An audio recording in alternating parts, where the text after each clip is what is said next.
Welcome back to another episode of the CSK8 podcast. My name is Jared O'Leary. Each episode of this podcast is either an interview with a guest or multiple guests, or a solo episode where I unpack some scholarship in relation to computer science education.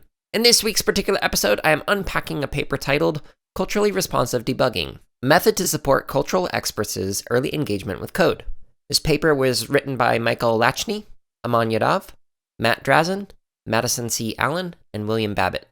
Apologies if I mispronounced any names. And here is the abstract for this particular paper. Quote, despite the value that cultural experts bring to efforts to broaden the participation of racially minoritized youth in U.S. computer science, there has been little research on supporting their knowledge of computing. This is a missed opportunity to explore the diffusion of computing knowledge across local community context where underrepresented youth of color spend time. To address this gap, we present one strategy for promoting cultural experts' early engagement with code, culturally responsive debugging, using culturally situated expertise and knowledge to debug code. We analyze qualitative data from a professional development workshop for cultural experts to evaluate the strategy. Our findings have implications for broadening participation efforts and supporting non-programmers' knowledge of code.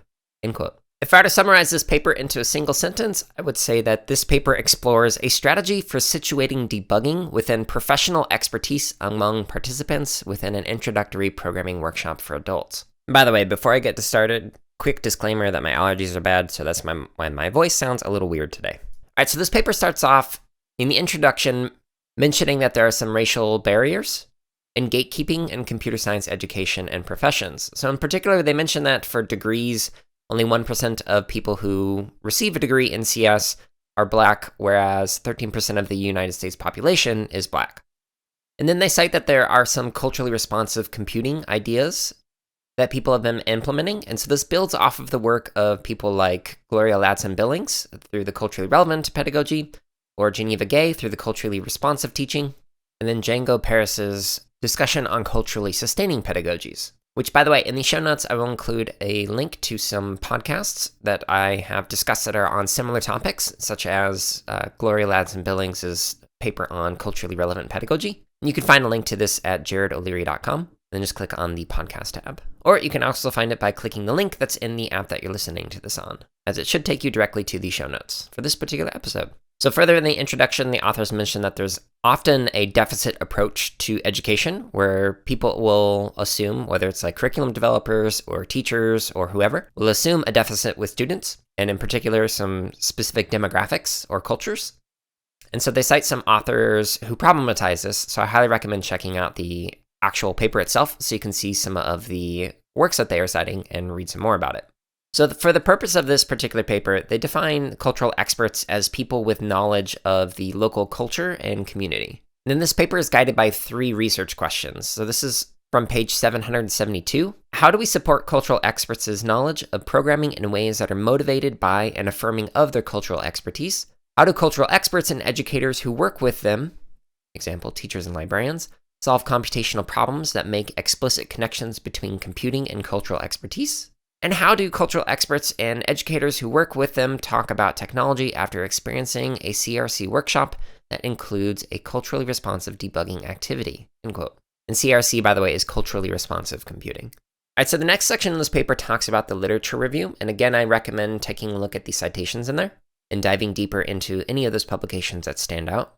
But one quote in particular from page 773 is the following that really stood out to me. Quote, having a multi-directional strategy for broadening participation in CS education is not only important because teachers should not be expected to do this work alone, but also because primary and secondary U.S. schools have long histories of alienating youth of color through Eurocentric curricula and structures of assimilation, end quote. This is really important to consider. One of the things that I mentioned in previous episodes, like I think I talked about this in Paulo Freire's book, Pedagogy of the Oppressed, is that the U.S. has deliberately tried to assimilate different cultures. So for example, in the Native or Indigenous or First Nation or American Indian, depending on what tribal affiliation you're with, one of those terms is more preferred than others. The verbiage of a lot of schools at the time was to, quote, civilize the savages, end quote, which is highly problematic framing. But the way that they were promoting schools was, hey, we're going to take the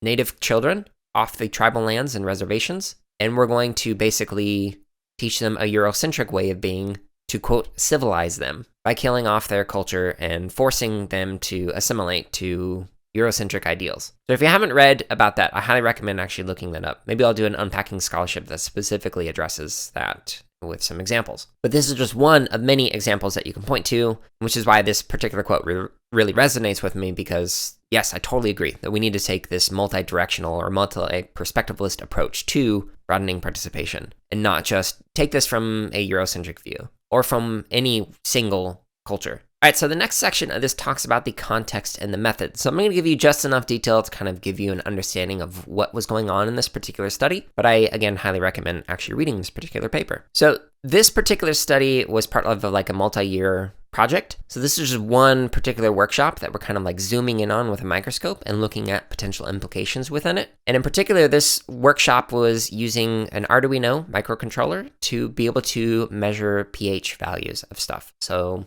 like pH values you can measure in cosmetic products. You can also measure like soil pH values, like all sorts of things that you can measure with this. Now, one of the reasons why they ended up doing this is because in conversations with the different authors and with different cultural experts within the community, they found that being able to understand and measure pH values was relevant to cosmologists and to urban farmers within the community. And so in this particular workshop, what they ended up doing was intentionally putting in a logic bug within the program that would make it so that it would give you the opposite results for the pH value. So for example, if the pH value was high, it would say on the little indicator that it was low, and then vice versa. If it was actually low, it would say that it was high. And so this is a logic bug in that it was just an error in the logic behind the program rather than the syntax. So like it wasn't missing a semicolon or something like that. So it would give you a result, but it would give you an incorrect result. And the way that you could solve it involved many different methods. So you could have changed it so that you switched some of the operators,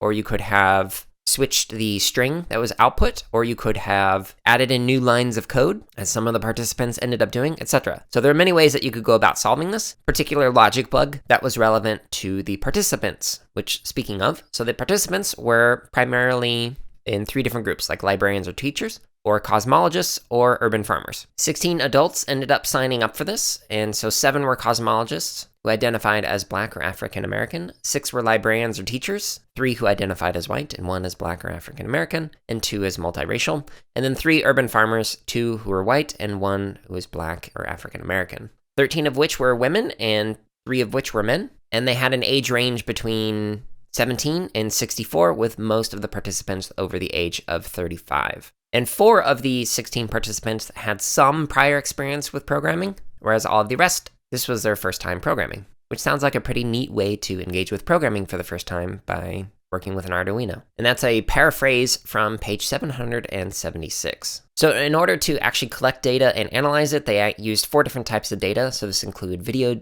data of the debugging, observational notes from the different workshop facilitators, pictures that were taken during the workshop, and then a focus group interview at the conclusion of the workshop. And if you want to read more about the analysis, make sure you check out that particular section called Data Collection and Analysis.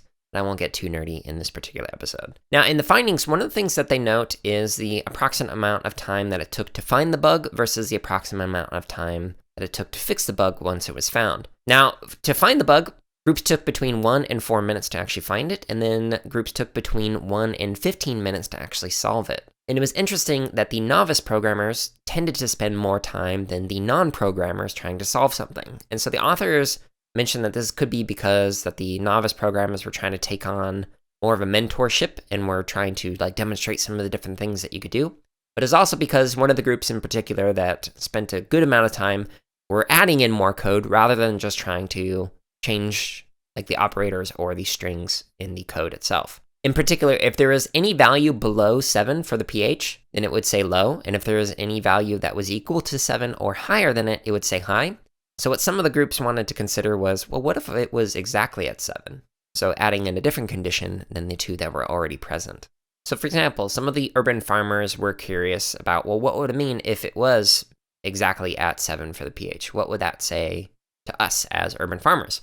And the cosmologists, some of them were like, okay, well, knowing that something is high or low with pH doesn't make as much sense as if we change the wording to battery acid or lye, which is relevant to cosmology. So in the post-workshop reflections, there's some quotes from the different participants, and some of these quotes are honestly pretty heartwarming. So like one participant mentioned that they had a brother who worked as a programmer, and they had always viewed programming as intimidating. But once they actually got into this project, she had a shift in her attitude, and she realized, oh, this is something that I can do. And she felt able to read the code and figure things out, which to me indicates that the way that this particular workshop was designed was smart. It took into account the limited understanding of programming that the participants had, but it also situated it within something that was relevant to them. And so there was this need to know to be able to dive into the code and try and figure out how to solve something. And as a result of that, they had a positive experience with coding, and now they might be more interested in learning more after the fact, which is awesome. One of the librarians also mentioned that it was helpful to debug in pairs, and they found it was useful to kind of like bounce ideas off of each other. And what was interesting among the urban farmers in particular, there's some contrasting responses here from this group discussion. So one of the farmers mentioned that they felt like, oh, this is something that I can actually do and that this is relevant to me. But another farmer expressed some concerns over how the large-scale for-profit farming industry is kind of taking the soul out of farming. But this experience with the Arduino helped them to kind of reconnect with the soul of farming while using technology in some kind of a meaningful way, which is really neat. In the discussion section of this paper, the authors, for the first question, which was, how do we support cultural experts' knowledge of programming in ways that are motivated by and affirming of their cultural expertise? One of the key things they point out is that they engaged in sustained conversation with the cultural experts. It wasn't just outside people coming in and saying, hey, we're experts in our domain, and so we're going to impose our way of understanding and seeing the world onto you. This would have been a form of colonization, whether it's like epistemological, axiological, ontological, which would be like colonizing the way of knowing, the way of valuing, or the way of being. Instead, they engage in a conversation to really understand, okay, well, how do the participants in this potential workshop, how do they see the world? What is relevant to them? What can we actually explore that is related to code that would be meaningful to them rather than imposing our own ideas onto them? That is excellent. I highly recommend that for any K-12 practitioner, any researcher, etc. And again, this relates to the conversations that I previously did on Paulo Freire's book, Pedagogy of the Oppressed, which all 4 of those chapter podcasts are linked to in the show notes. So I highly recommend checking it out if you have not read that particular book. The authors also mentioned in this particular answer to the first research question that they found some benefit in pairing people, in particular pairing some novice programmers with people who were programming for the very first time, because it led to some more creative solutions. So in other words, rather than pairing the novice programmers with the novice programmers and the brand new programmers with the brand new programmers, having like mixed expertise, which is something that I strongly agree with. And I mentioned this in particular in the podcast that talks about affinity space characteristics and how I applied them in my classroom. So I highly recommend checking that out if you haven't listened to that one yet. All right, so for the second research question, how do cultural experts and educators who work with them, example, teachers and librarians, solve computational problems that make explicit connections between computing and cultural expertise? So because this particular logic error was situated within a project that was meaningful not only to the cosmologists but to the urban farmers, this made it so that you weren't just coding for coding's sake or solving a problem for the sake of solving a problem, but you were doing it in order to make a useful tool for what you do in your day-to-day. And this likely made it more motivating, which again, highly recommend and highly resonates with the approaches that I use with the Boot Up curriculum that I create, 100% free. It's at bootuppd.org. It's all about making projects that are individually meaningful to the kids who create them. And in this case, it happened to be individually meaningful to 2 different professions. And then for the final research question, which was, how do cultural experts and educators who work with them talk about technology after experiencing a CRC workshop that includes a culturally responsive debugging activity? The authors note that generally they had positive attitudes. And this is great. And I love the fact that this was like a community program. So even though the beginning of this article is mentioning youth, and it mentions it in the abstract, they specifically were working with most adults who were over the age of 35, which is awesome. I love this continuing education stuff, especially because like many people, like myself, only had one opportunity to take programming in K-12 context, and it was part of an AP course. It was very limited in who could actually take that. So many people who are around my age and older might not have had the opportunity to program. So having these like community-based workshops and whatnot is an awesome idea. especially because these workshops aren't just teaching for the sake of getting a job in computer science, but instead it's like, hey, here's how you could use programming and computer science in your current job in cosmology or in urban farming. All right, so this was a pretty neat study, and I definitely recommend checking it out. But at the end of every one of these Unpacking Scholarship episodes, I like to share some just lingering questions and thoughts. It's not meant as like a critique of the authors or anything, because I enjoyed this paper, and I've enjoyed some of their other works that I've taken a look at. One of the questions that I have is, what are some other examples of what culturally responsive debugging might look like? And how might those other examples compare in different cultures? So while I really enjoyed this particular example, I'm curious what the authors and participants and other researchers and other practitioners and other community and cultural experts might come up with for debugging exercises or even just projects in general that are relevant to the communities and cultures that they live in and are a part of. Another thought that I have is there appears to be some conflation with the use of the word culture to mean both race and profession. So in particular, at the beginning of the article, it's talking about how people of color are often underrepresented within the field of CS, but then the remainder of this article was talking mainly about profession. So it was comparing and contrasting primarily the cosmologists with the urban farmers.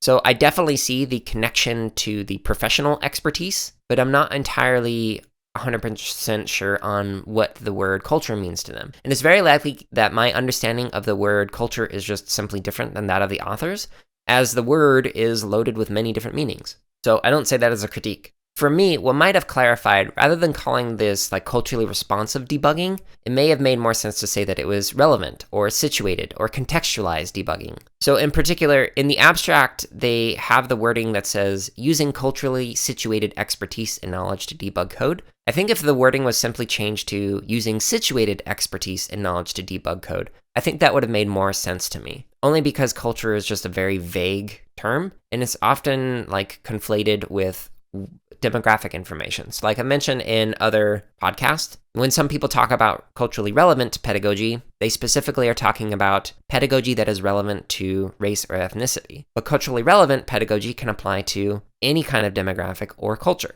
not just race. Another thing that I'm a little bit hung up on is the use of the word expert or cultural expert. It almost comes across as being homogenous. So in particular, I'm unsure, like, how do we delineate between the different types of expertise people might have in relation to different cultures? So for example, if we go with a demographic of gender with myself. So I'm a non-binary individual. So I have lived expertise as a non-binary individual. I've also presented and published on trans culture, that's with a capital T. However, I do not consider myself to be an expert compared to some of my trans co-authors and co-presenters who have done more extensive research on the topic. What I'm saying is, like, there's a difference between somebody within the trans community who has lived experience and understanding versus a cis person with academic experience and understanding of trans culture versus a trans person with both academic and lived experience within a particular culture, in this case, gender. So the same is true for any other type of culture, or in that case, also any type of profession as well. So just because somebody's doing something doesn't necessarily mean that they have expertise on it. So for example, if you pick any kind of demographic that you can think of that is typically measured in like surveys and whatnot, and compare that with somebody who was born and raised in Detroit versus somebody who has lived in rural Utah their entire life,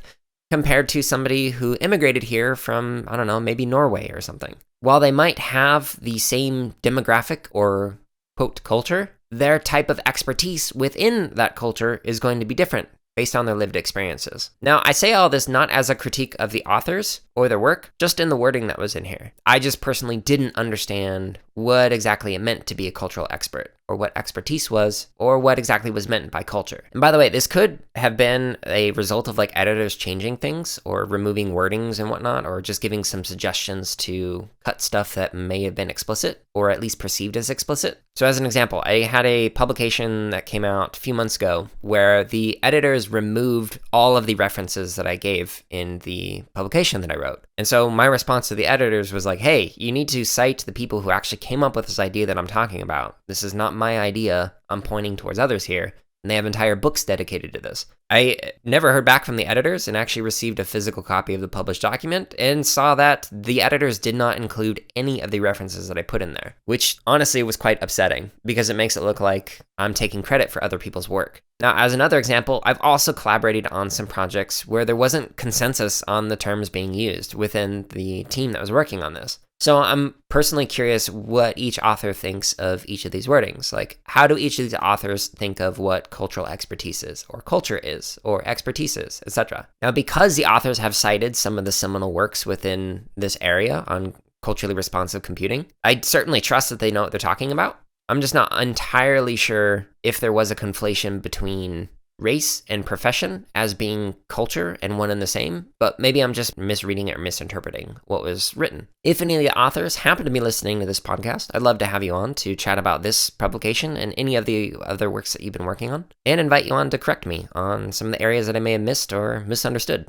But that kind of concludes my own lingering questions and thoughts. I do recommend you take a look at this particular publication. Even though the study looked at adults, this is certainly relevant to K-12 educators as well. And again, going back to Paulo Freire's discussion of engaging in dialogue and the importance of that when coming up with like curriculum and projects and resources, etc., which I include links to in the show notes that kind of unpacks some of this some more. So I highly recommend checking out not only this paper, but also those other episodes, which you can find at jaredoleary.com. Thank you so much for listening to this particular episode. I hope you found it useful, and I hope you consider sharing it with others so others can check out this publication. Stay tuned next week for another episode, and until then, I hope you're all staying safe and are having a wonderful week.